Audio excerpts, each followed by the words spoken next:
Hi, I'm Remic Ensweiler, Prairie Manager at College of DuPage, and I'm here to talk about some spring planting tip that you can try at home. First order of business is to find a container to plant the plants in. Because you're at home, why not just use some leftover Tupperware? Because it doesn't have any ventilation here, I'd say that you have to poke some holes in the bottom so that the water can get through. So just take any old knife here and just very carefully, obviously, poke some holes in it. All right, so that's probably good enough. I got 5 decent holes in there. So then you want to put your planting medium, or what you put the plants in.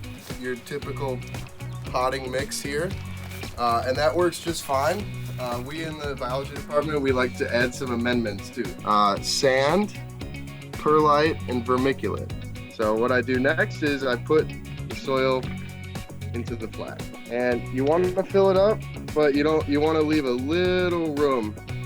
Once you have mostly filled it, you want to kind of flatten it out a bit and take your seed, and we just spread a thin layer of the seed on top.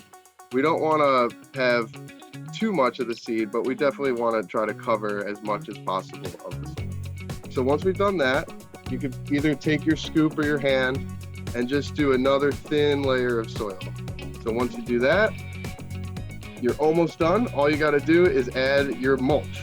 You can use any type of plant material really, but you want it to be thin. So the mulch that you buy at the store to put on a playground, that's maybe a little too thick. This hay was donated to us, so we use straw or hay.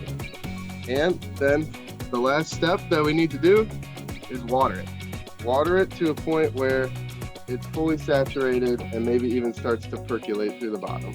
And once you start getting drips, you're good to go. So now just keep it saturated every day, water it every day before you start to see little plants come up.